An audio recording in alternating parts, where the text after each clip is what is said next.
Why it's so important to read a Partimento bass with solfeggio? Discover it in this video, reading with me the bass of Durante diminuito number 36.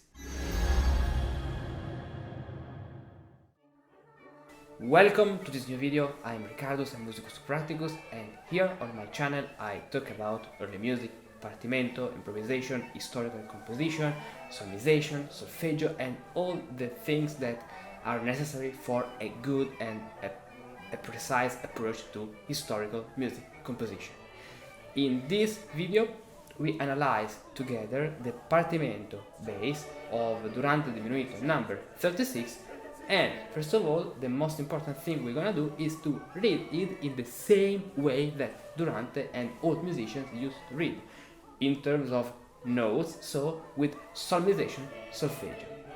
And before starting our analysis, let's listen to the complete version played with my realization while Lazarus Alonsius sings over it.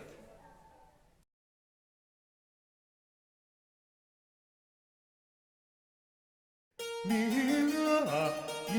la fa mi do sol fa re sol mi la re sol do fa mi sol fa mi do sol fa re sol mi la re sol fa re mi la fa mi do sol fa re sol fa la mi fa mi do sol fa re la sol fa mi fa sol la re.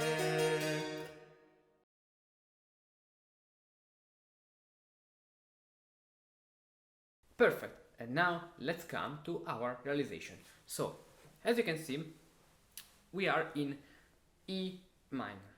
This means that we have first of all to see and look where we have the two semitones. Because in every minor, major or minor scale, we have two semitones, two fa, mi.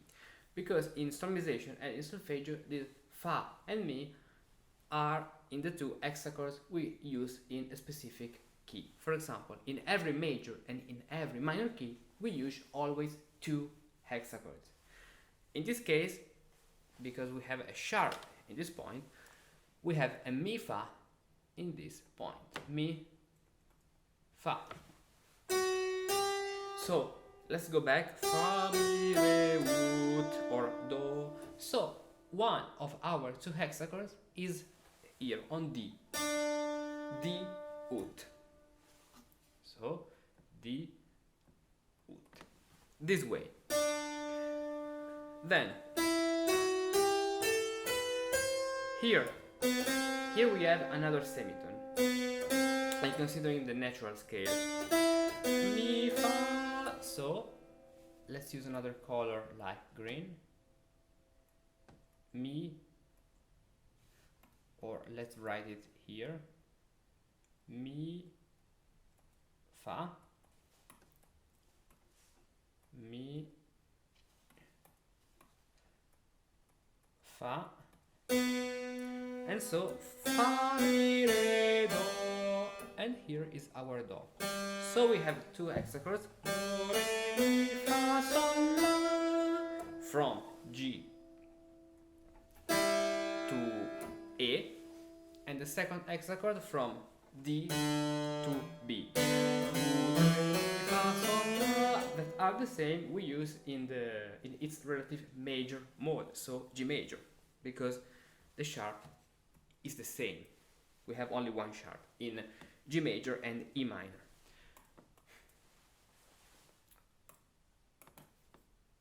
Okay, these are the two hexachords. And so we have like this long scale.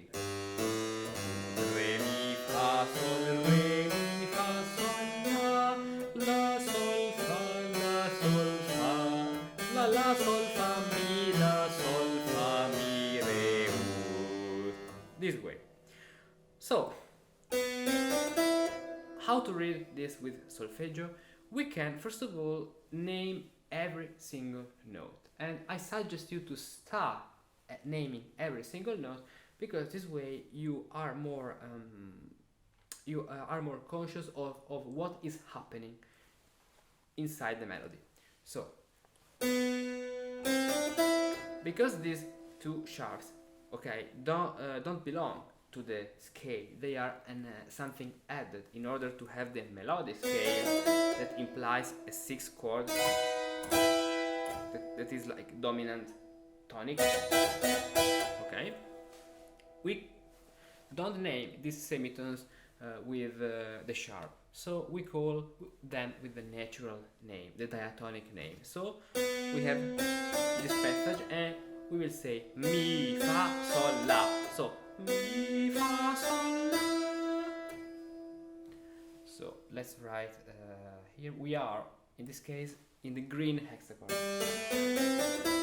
on G ut. So ut, mi, fa, sol, la, this way. So mi, fa, sol, la. And this octave leap, if we sing with solmization, is la, sol, fa, la, sol, fa, mi, re. Because remember that when we pass from an hexachord to another one, we do something called mutation. La, sol, fa, mi, la, mi, this mi becomes la, sol, fa, mi, re. So in this point we have la, re, with the re belonging to the orange hexachord. So mi, fa, sol, la, re, mi, fa, sol, la, re, fa. So re, fa. Why? Because re, mi, fa, re. Another mutation. Re, mi, fa, mi. Of course, mi, fa, mi. Then ut, because we have the hexachord in G ut, the green hexachord. So let's write here the second hexachord in G ut. So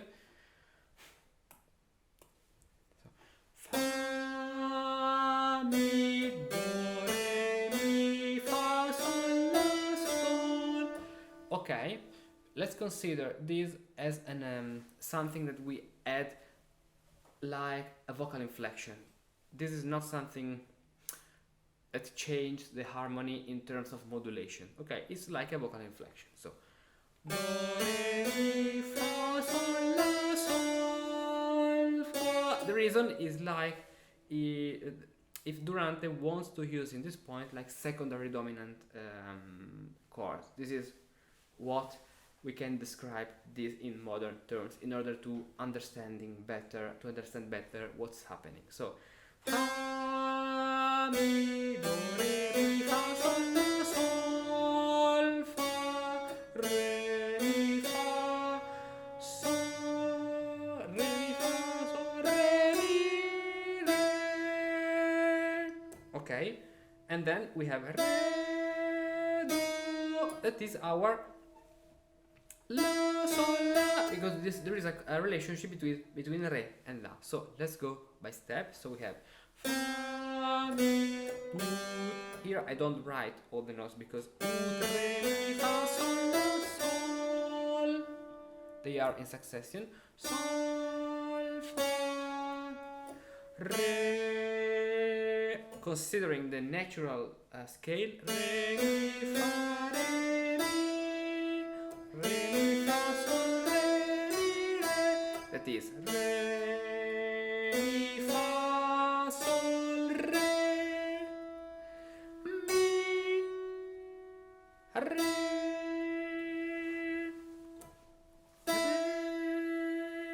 That we can call, for example, la.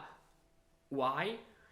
Because this e la as you can see, is green La in our green hexachord, and Re, because we have De ut e Re in our orange hexachord.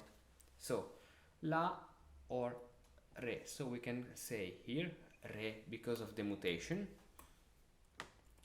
Re mi, La Sol. For example, Sol mi fa sol la Re, La Sol mi fa sol la Re. And as you can see, the same lip we had in this point, we have here. It's the same, La, Re. Okay, so what do we have to do now?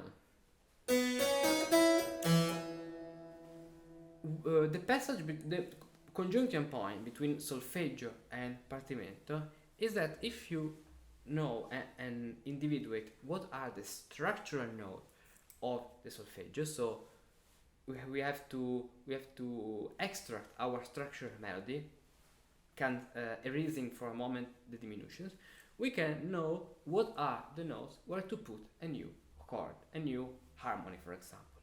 So it's evident that this is our pattern at the beginning. So mi la,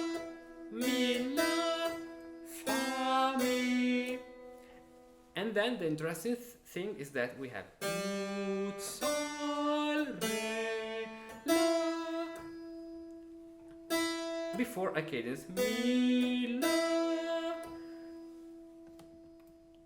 So let's highlight in red the structural notes. Mi la, fa mi, do, sol, re, la, mi, la.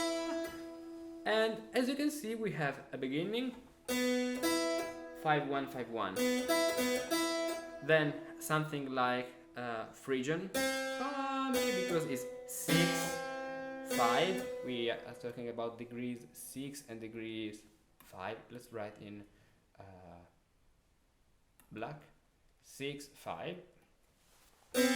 And then we can individuate our Monte Romanesca. Ut, sol, re, la, with a final cadence, we can say, but it's not so only a cadence, it's the beginning of a new section. Mi, la. And then we another time the same thing. So mi, fa, sol, la, and we will sing only mi, la. Why? Because these are the structural notes. So while in solmization, in Renaissance solmization, the diminutions were up to the singer, okay, here we already have diminution written. So the process is, on the contrary, is exactly the opposite. We have to keep only the structural notes and all diminutions when we think about solfeggio, and this is why it is so useful, because you have to recognize the structural melody that is under the florid melody. So mi, la, if this is mi, and so what note is this one? Of course re, because mi, re. So mi, la, then re, sol, do, yes, another time re, sol, then do, fa, do, fa. As you can see, we have a descending pattern. Mi, la, re, sol, do, fa, that stays in the hexachord. Do, la, then another time do, fa, do, fa.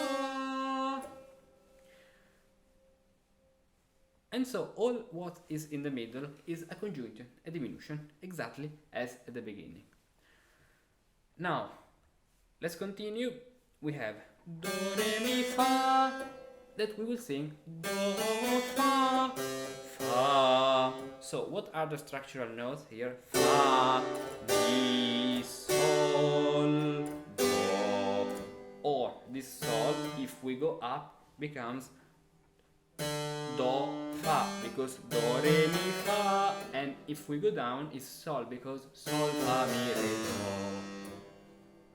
Do. Fa, Mi, Do, Fa, Mi, Fa, Sol. Yes, it's Do, Fa, because Mi, Fa, Sol, Re, Mi, Fa, Mi. Here we play the mutation, so we can say Mi, Fa, Sol, Re, Mi, Fa. And for this reason, Mi, Fa, Mi, Sol, Fa. Fa, Mi, Fa, sorry, Fa, Fa, Mi, Sol, Fa, this way. And then, as you can see, we have the same Monte Romanesca. Fa, Fa, Mi, here, Fa, Fa, Mi, Ut, Sol, Re, La. And we can see the same in this point. Fa, Mi, Ut, Sol, Re, La. But what's happening here? Here in this point, we are a fifth up, as you can see. If now we have Ut in G, in this point we have Ut in D. So what does it mean? It means that we have to transpose the two hexachords a fifth up. So the hexachord that starts in D Ut, now a fifth up, it will be A Ut or A Ut. And the hexachord that starts on G Ut, a fifth up, is on D Ut. Ut, of course, we mean Do. I prefer using the ancient naming. So that is Ut, De Ut, Ut, Re, Mi, Fa, Sol, Ut, Re, Mi, Fa, Sol, La, Sol. So, Fa, Mi. And for this reason, here we have a modulation, because we change the two hexachords. Not anymore in D and G, but in A and D. So we can now our Mi is green because is the F sharp Mi, Re, Ut of the Ut. Ut, Re, Mi. So Re, Mi, Fa, Mi, Ut, Re, Mi, Fa, Sol, La, Sol. So Mi, Do. Let's write Do. Do, Sol, Sol, Fa, Re, Fa, Re, Mi, Fa, Sol, Re, Mi, Re. Exactly as in this point, changing. So Re, Mi, Fa, Sol, Re, Mi, Re. That is Re, Mi, Re, Mi, La. This Re becomes La. La, Sol, Mi, Fa, Sol, La, Re. Because La, Sol, Fa, Mi, La. La, Sol, Fa, La, Sol, Fa, Mi, Re. So La, Sol, Fa, La, Sol, Fa, Mi, Re. Now we have a C sharp in our environment, because we played a modulation to B minor, as we can see from this cadence. So La, Sol, Mi, La, and this is our Re. Okay, so what are the structural notes? Mi, do, sol, so monte romanesca, fa, re, la, sol, mi, la. Perfect. The same here, mi, fa, sol, la, mi, la, as at the beginning. Mi, fa, sol, la, mi, fa, sol, la, mi, fa, sol, la. So, this note, mi, la. Mi, fa, sol, la, re, mi, fa, sol, re, mi, fa, sol. So we have la, re, because we are in the other hexachord now, in the orange hexachord, with ut in a. Ut, re, mi, fa, sol. So ut here, re, mi, fa, sol, sol, sol, sol, sol, fa, sol, la, re. And this is a proof because anytime we have a cadence in minor 3, 4, 5, 1, it's always fa, sol, la, re. Fa, sol, la, re. And because we arrived up to fa, sol, la, re, it's a proof we are doing it correctly.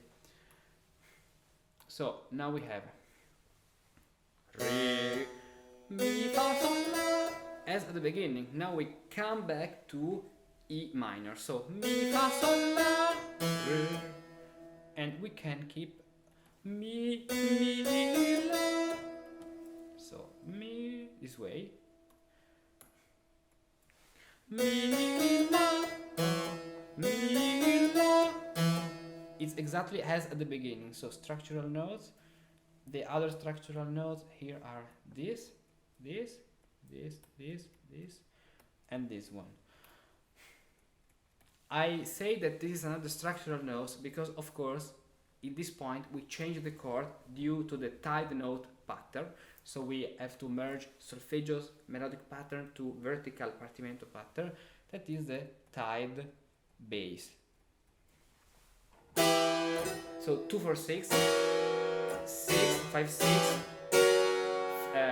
3 sharp, and then exactly like a counterpoint or galant cadence. So mi, la, oh, mi, la. So structural note. And then we have exactly the same as at the beginning, so let's remember it. Fa, mi, ut, sol, fa, re, la. That is fa, mi, ut, sol, fa, re, la. This way. Ut, sol, fa, re, la, sol, fa, mi. Lamento bass. Here we have the lamento pattern. And as you can see, if we look with a lot of zoom in this part, we can say la, mi, fa, mi, considering the process on each note. When we pass from a sharp to a natural, so it's like adding a flat, lowering the pitch by a chromatic semitone. We pass from fa, from mi to fa. Let's write it in red. Mi to fa, mi to fa. But if we look this, okay, in a wider context, in the wider context of this key, we have la, sol, because la, sol, fa, mi. So we can think la, fa, la, mi, fa, mi, fa, mi, in order to understand the chromaticism.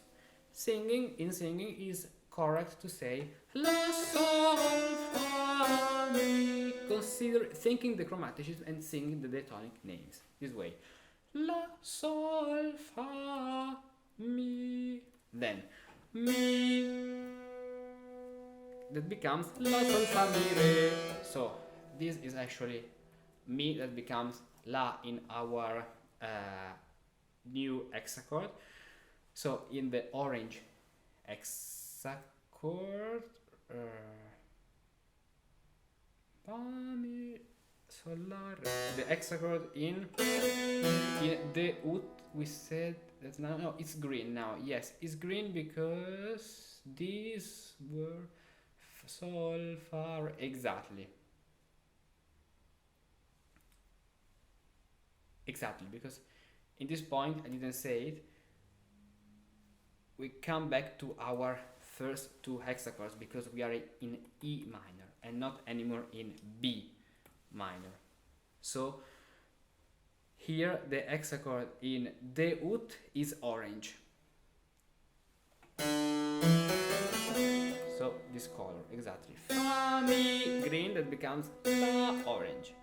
La, ut, so la, re, la,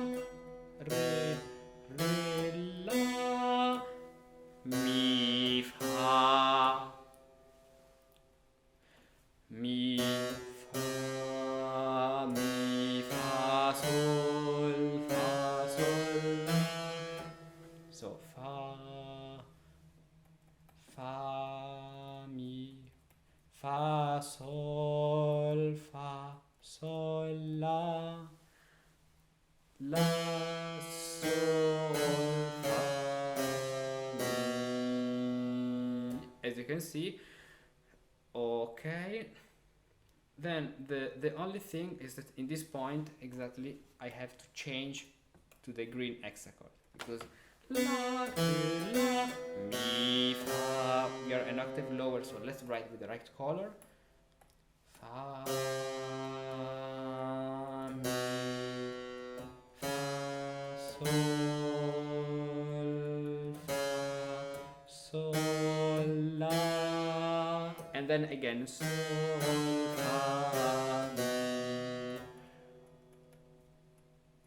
Thinking in a more close way, in a closer way, fa, mi, fa, mi, fa, mi, so mi, fa, mi, fa, mi. And if you notice, we have like fa, mi,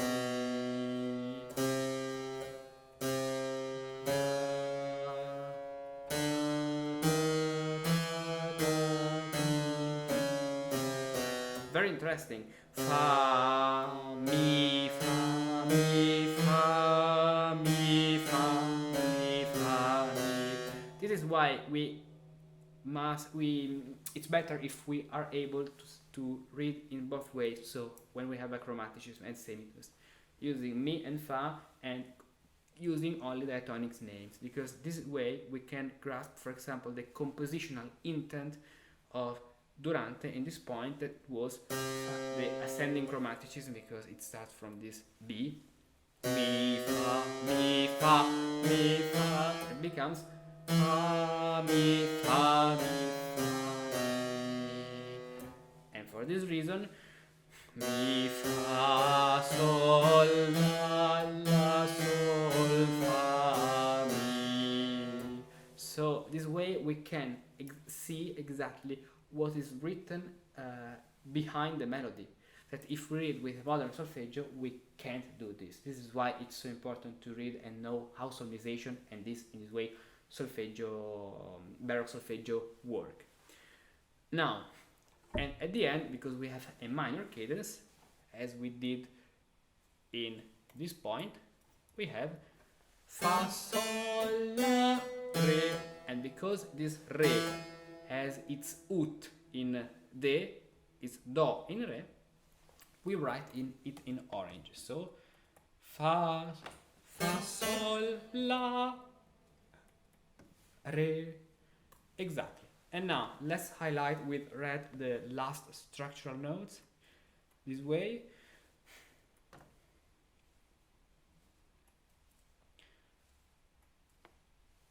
Here, of course, we have our Monte Romanesca again. Fa, fa, mi, sol, fa, re. So this chromaticism, I write in red, but I don't write the syllable, is like if we have the chromatic Romanesca passing through like a secondary dominant chord, we would say in modern harmony. So fa, sol, fa, do,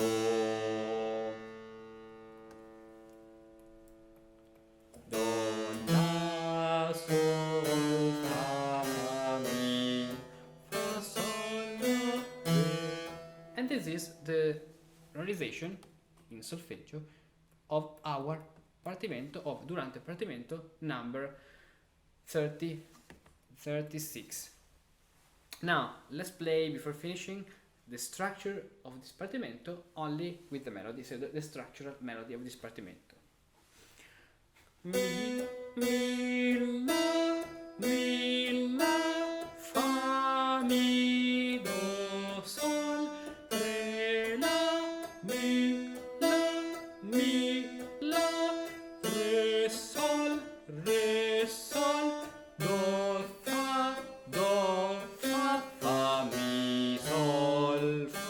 Yes, fa, mi, sol, fa, mi, do, sol, re, la, sol, la, re. We can consider this note as structural notes because it makes this passage. Re, sol, sol, fa, sol, la, re, mi, la, fa, mi, sol, re, la, sol, fa, la, re, la, mi, fa, mi, sol, re. Oh, sorry, I wrote here do, but this is re, mistake. Re, la, sol, fa, mi, fa, sol, la, re. Exactly, and all the notes in the middle are only diminutions and conjunctions. So at the end, how can you develop a good solfeggio reading? To answer this question, we have to briefly talk about the differences between Renaissance solmization and Baroque solfeggio. The difference actually is not so big. In Renaissance solmization, we can read music, so the sources are written in this way, only in two ways: in B hard, so without any flat in the key, or in B soft, with one flat in the key. And they look like C major or F major. And in both cases we use two hexachords that are at a distance of a fifth. That is the basic fifth that becomes the tonic dominant relationship.